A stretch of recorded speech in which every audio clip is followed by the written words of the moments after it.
ఉద్యమాభినందనలో ఈరోజు మన దేశంలో ఉన్నటువంటి అత్యున్నతమైన న్యాయస్థానమైనటువంటి సుప్రీంకోర్టు ఇక్కడ దళితులు క్రైస్తవంలోకి మారితే ఎస్సీ హోదా రద్దు అనేటటువంటి దురదృష్టకరమైనటువంటి తీర్పునిచ్చినటువంటి దాని మీదట ఆంధ్రప్రదేశ్ రాష్ట్ర మాల మహానాడు ఆధ్వర్యంలో అన్ని కుల సంఘాలు ప్రజా సంఘాలతోటి సోదరులు యువ నాయకులు అందరితోటి కలిసి ఈరోజు మీడియా సమావేశాన్ని ఏర్పాటు చేయడం జరిగింది.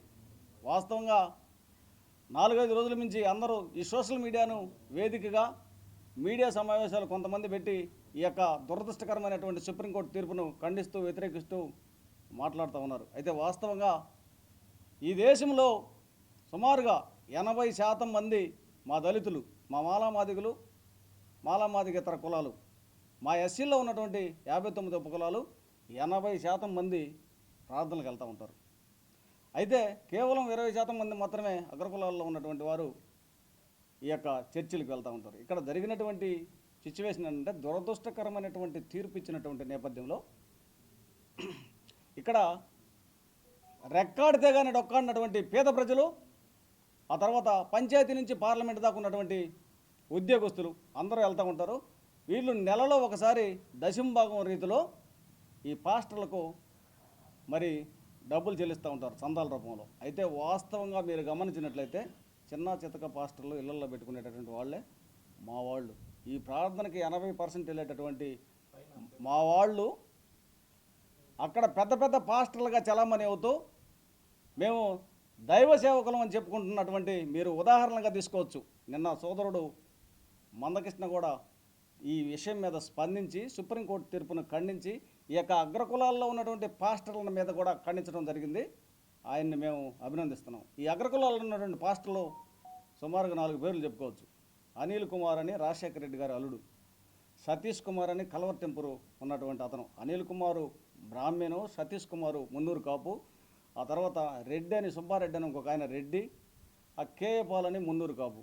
ఈ విధంగా చాలామంది సుమారుగా 15-20 మంది అగ్రకులాలకు చెందినటువంటి వారు పాస్టర్లుగా చలామణి అవుతూ కోట్లు గడించి ఇవాళ భోగభాగ్యాలతోటి మరి రాసమర్యాదలతోటి మరి గడుస్తున్నారు. మీ అందరికీ తెలిసినటువంటి విషయమే. ఈరోజు దళితులు, నిరుపేదలైనటువంటి దళితులు మరి అభిమానంతో, గౌరవంతో, మరి భక్తితోటి యేసుప్రభు ప్రార్థనకు వెళ్తుంటే వీరికి అన్యాయం జరుగుతుంది, నష్టం జరుగుతుంది, ద్రోహం జరుగుతుంది. వీరికి మనం సపోర్ట్గా మాట్లాడతాము, వీరి నుంచి బతుకుతున్నాము, వీరి నుంచి భోగభాగ్యాలు అనుభవిస్తున్నామని చెప్పి ఒక్కడైనా వచ్చి మా దళితులకు భరోసా ఇవ్వాల. మేము మీ తరపు నుంచి సుప్రీంకోర్టులో రివ్యూ పిటిషన్ చేస్తాము, మీరు భయపడకండి అని చెప్పినటువంటి దాఖలాలు లేవు. మీరందరూ గమనించండి. ఈరోజు మరి 3వసారి కేంద్రంలో అధికారంలో ఉన్నటువంటి బీజేపీ పార్టీ 2018లో అట్రాసిటీ చట్టాన్ని నీరుగార్చి దిగజార్చినప్పుడు దేశవ్యాప్తంగా మా దళితులు ఉవ్వెత్తున ఉద్యమం చేసి ఎగిసిపడినప్పుడు మళ్ళా వెనక్కి పిలిచి సవరించడం జరిగింది. అయితే వర్గీకరణ 2025 ఆగస్టు 1 చేస్తే ఈరోజు దళితులు క్రైస్తవంలోకి మారితే ఎస్సీ హోదా రద్దు అంటాడు.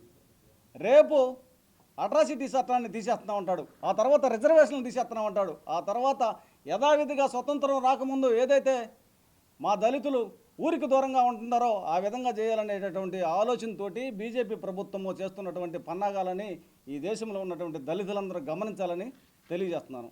అయితే వాస్తవంగా ఇక్కడ యువ నాయకులు అంటే యువత ప్రతి ఒక్కరు అక్రమ కేసులు బనాయించి ఏదో ఒక విధంగా భయభ్రాంతులకు గురి చేస్తున్నారు. మా దళితులను ప్రశ్నించేటటువంటి వాడిని మీరు గమనించినట్లయితే మీరు గమనించవచ్చు. ఉత్తరప్రదేశ్లో 14 సంవత్సరాల దళిత యువకుడు రాజ్యాంగం ప్రకారం మాట్లాడుతుంటే 14 సంవత్సరాల యువకుడిని ఈ యొక్క బీజేపీ ప్రభుత్వము మరి అన్యాయంగా, దారుణంగా, దుర్మార్గంగా ఆ కుర్రోడిని అక్రమ కేసులు బనాయించి కోర్టుకు పంపడం జరిగింది. అట్లాగే భూపోరాటం చేస్తూ నక్సలిజంలో ఉన్నటువంటి హెడ్మా మీ అందరికీ తెలిసే ఉంటుంది. వీళ్ళు చర్చిలకు ఆపాదించకుండా చర్చిలకు వస్తామని చెప్పినా కూడా వినకుండా మరి డేట్లు, టైంలు చెప్పి వాళ్ళని చంపడం జరిగింది. అదేవిధంగా సాయిబాబా అనేటటువంటి 2 కాళ్ళు లేనటువంటి ప్రొఫెసరు, ఆయన్ని 14 సంవత్సరాలు 15 సంవత్సరాలు ఎవడైతే ప్రశ్నిస్తాడో, ఎదురు తిరిగి మాట్లాడతాడో, ఎవడైతే నీకు రాజ్యాంగం ప్రకారం మాట్లాడతాడో వీరందరి మీద కక్షాదింపు చర్యలుగా మీరు గమనించవచ్చు. వాస్తవంగా ఢిల్లీ ముఖ్యమంత్రి అరవింద్ కేజ్రీవాల్ విషయం తీసుకోండి. మరి ముఖ్యంగా ఇతను ఢిల్లీలో ముఖ్యమంత్రి అయ్యి ప్రజాపాలన చేస్తూ కరప్షన్ లేకుండా అవినీతి అనేది అసలు చాటు చేసుకోకుండా అంటే దేశం మొత్తం అరవింద్ కేజ్రీవాల్ అని చెప్పేట ఒక నినాదం కాబోయే ప్రధానమంత్రి అవుతుంటే అతన్ని అన్యాయంగా దారుణంగా దుర్మార్గంగా అతని మీద మద్యం స్కామ్ కింద కేసు బనాయించి అతన్ని జైలు పాలు చేయడం జరిగింది. ఎంత అన్యాయంగా బీజేపీ ప్రభుత్వం వ్యవహరిస్తుందో ఈ తీరు మీరు గమనించండి. ఇంకా మళ్ళా మీరు గమనించవచ్చు, చాలా చోట్ల ఇష్టానుసారంగా దళితులు టార్గెట్ ఈ బీజేపీ ప్రభుత్వానికి. మాదిగులు కలిసి ఉంటే మన ఆటలు సాగవు, మన రాజకీయ ఎత్తుగడలకు వీళ్ళు అడ్డమో, విభజించు పాలించు అనే సిద్ధాంతం ప్రకారం మనం పోవాలని చెప్పి ఫస్ట్ వర్గీకరణ చేశాడు. మందకృష్ణ అన్నని కేవలం నిన్న మాట్లాడినందుకు అభినందించా. వర్గీకరణ విషయంలో మందకృష్ణ అన్నని పావుగా ఉపయోగించుకొని వర్గీకరణ చేశారు. ఆయన మీద ప్రేమతో కాదు వర్గీకరణ చేసింది, అది కూడా దొడ్డిదారిన సుప్రీంకోర్టుతో ఇచ్చినటువంటి జీవోనే. ఈరోజు మళ్ళీ ఆయన్ని పక్కన పెట్టి చూశారుగా మీరు, దళితుల్లో మరి క్రిస్టియన్లుగా మారితే ఎస్సీ హోదా రద్దు, రేపు రిజర్వేషన్లు లేవు, అట్రాసిటీ చట్టాన్ని రద్దు చేయటం, ఈ విధంగా ఒక పన్నాగంతో, ఎత్తుగాడతోటి, ఒక కక్షతోటి, కుట్రతోటి, వివక్షతోటి బీజేపీ పార్టీ వ్యవహరిస్తున్నటువంటి తీరును ఖండిస్తున్నాం. ఇది కేవలం ప్రారంభం మాత్రమే. అయితే అన్ని రాష్ట్రాల్లో ఈ పెద్ద పెద్ద యోధులు, కళాకారులు, పండితులు, మేధావులు, రాజకీయ నాయకులు ఉన్నటువంటి ఐఏఎస్లు, ఐపీఎస్లు, జడ్జీలు అని చెప్పుకొని మా వాళ్ళు, మా దళితుల్లో చాలామంది పార్టీలు పెట్టున్నారు, పెద్ద పెద్ద స్థాయిల్లో ఉన్నారు. ఈ స్థాయిల్లో ఉన్నటువంటి మేధావులందరితోటి ఒక చర్చ జరిపి ఇది ఏదైతే 2018లో అట్రాసిటీ చట్టాన్ని దిగజార్చి ఒక తీర్పిచ్చిందో, మళ్ళా మా ఉద్యమానికి తలొగ్గి వచ్చి ఏ విధంగా మళ్ళా సవరించిందో అదేవిధంగా దేశవ్యాప్త ఉద్యమానికి శ్రీకారం చుట్టడానికి యువకులందరినీ ప్రోత్సహిస్తూ యువత ముందుకు రావాలా. భవిష్యత్తులో మాదిగలకు మనుగడ లేకుండా దళితులను నాశనం చేసే దిశగా, మరి రాజ్యాంగ హక్కులను కాలరాసే దిశగా ఈ బీజేపీ ప్రభుత్వం నడుస్తున్నటువంటి తీరును అందరికీ తెలియజేస్తున్నాను.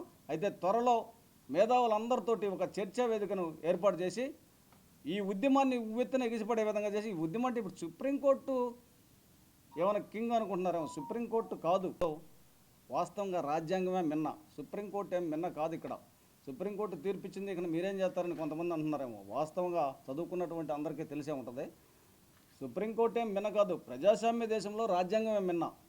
ప్రజల కోరిక మేరకు, ప్రజల అభిష్టం మేరకు ఏదైనా సాగాలి, కానీ సుప్రీంకోర్టు ఇచ్చినటువంటి తీర్పు ఇది కరెక్ట్ అయిన కాదు. మీరు చూసే ఉంటారు, మెడ్రాస్లో జల్లికట్టు, పంజాబ్లో రైతుల గోల, ఇవన్నీ ప్రధానమంత్రి లేదు, సుప్రీంకోర్టు లేదు, అందరూ ఏకతాటిపైకి వచ్చి మరి ఉద్యమాన్ని ఉవ్వెత్తున ఎగిసిపడేటట్టు చేసి జల్లికట్టును, అది ఎంత ప్రాణాంతకరమైనటువంటి ఆట అయినా కూడా ఆ జల్లికట్టును మళ్ళీ తెచ్చుకున్నారు పార్లమెంట్లో. బిల్లు ఐకమత్యంగా ఉంటే, ప్రజలందరూ కావాలనుకుంటే, ఈరోజు సుమారుగా మన దేశంలో 140 కోట్ల మంది జనాభా ఉంటే సుమారుగా 35-40 కోట్ల మంది కేవలం మా దళితులు ఉంటే, ఈ దళితులను ఈరోజు ఈ విధంగా బీజేపీ ప్రభుత్వం కేవలం కావాలని పన్నాగంతో దళితులను అనగదొక్కాలనే ఉద్దేశంతో ఈ విధంగా చేయటం సబబు కాదు. ఆంధ్రప్రదేశ్ రాష్ట్ర మాల మహానాడు తరఫున తీవ్రంగా ఖండిస్తున్నాను. ఈ ఉద్యమాన్ని ఇంతటితో ఆపేది లేదు, ఇది ఆరంభం మాత్రమే. యువతని, మేధావులు అందరితోటి, దళితులందరినీ సంఘటితం చేసి ఉద్యమాన్ని ముందుకు తీసుకెళ్ళి యథావిధిగా దళిత క్రైస్తవులకు ఎస్సీ హోదా ఖచ్చితంగా ఉండే విధంగా ప్రయత్నం చేసి మేము మా హక్కులను సాధించుకుంటామని ఆంధ్రప్రదేశ్ రాష్ట్ర మాల మహానాడు తరఫున తెలియజేస్తున్నాము. వారికి ఎవరైతే బాప్తిసం తీసుకుంటారో వారికి ఎస్సీ హోదా రద్దు అని చెప్పేసి సుప్రీంకోర్టు ఇవ్వడం, అది తీవ్రంగా దళితుల్ని అణచివేయడానికి కుట్రలో భాగంగా చేస్తున్న ప్రయత్నం అని చెప్పేసి మేము చెబుతున్నాము. అయితే 1950 సంవత్సరంలో ప్రెసిడెన్షియల్ ఆర్డర్ ప్రకారం దీన్ని అప్పుడు హిందూ మతంలో ఉన్న వారికి ఎస్సీ హోదా ఇచ్చారు. అదేవిధంగా 1955లో ఎవరైతే సిక్కుల మతంలో ఉన్నారో వారికి ఎస్సీ హోదా ఇచ్చారు.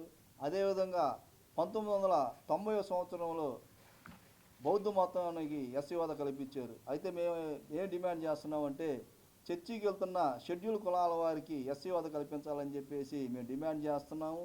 అయితే ఇది గ్రామాన్ని తీసుకెళ్ళి ఈ ఉద్యమాన్ని ఒంగోలు నుంచే మేము మొదలుపెట్టాము. బిల్లా వసంతరావు అన్న, అదేవిధంగా అన్నలు, అదేవిధంగా ఎంఆర్పిఎస్, మాల మహానాడు అన్ని దళిత సంఘాలు కలిపి ఈ ఉద్యమాన్ని ఉవ్వెత్తున రేపించి సుప్రీంకోర్టుకి అసలు దీనికి ఎలాంటి సంబంధం లేదు, ఇప్పుడు రాష్ట్రపతి గారు ఒక బిల్లు పెడితే ఆమోదం చేసి ఇది కొట్టేస్తారు. కాబట్టి దీన్ని చర్చికి వెళ్ళే వాళ్ళు క్రైస్తవులు అందరూ గ్రహించి అందరూ ఒక తాడి మీదకి వచ్చి ఇవి ఉద్యమం చేస్తేనే తప్ప దళితులకి మనుగలేదని చెప్పి మేము తెలియజేస్తున్నాం. అందరికీ జై భీములు.